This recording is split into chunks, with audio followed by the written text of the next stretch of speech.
Hello. Today I'm going to talk to you a little bit about one of the very first of the seven AP Lit skills that we're going to look at this year. So the first one that we're going to examine is in regards to structure. So you need to explain structure.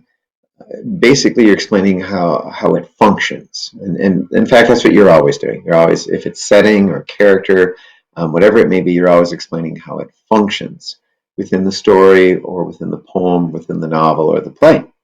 I'll use Great Expectations to talk about how it is that the structure functions. And then what you're going to be doing is taking this idea of the sequence of things and how different things are revealed within the sequence.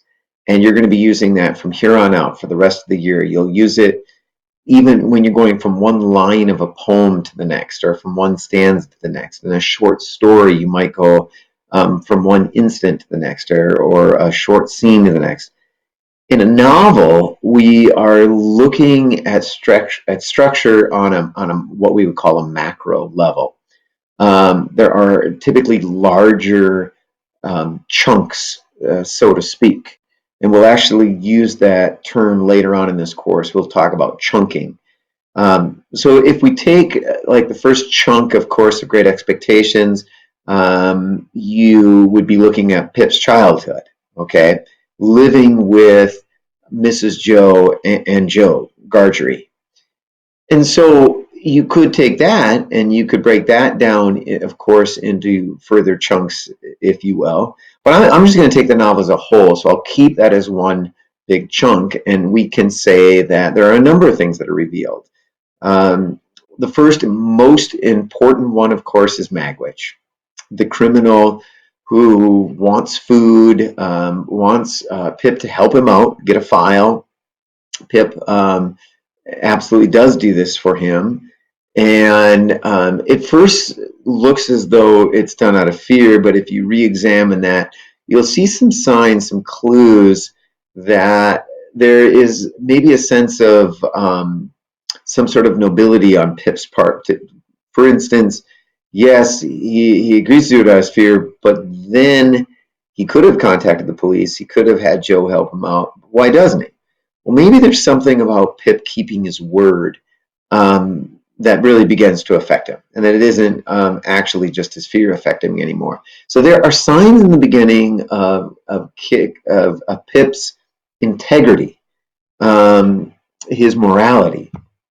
Okay, but the bigger things that happen that take up more of this would be his relationship with Mrs. Joe, who is a bit of she's a bit of an enigma, because on one hand she's taking care of a child that she didn't need to take care of, but she's doing it.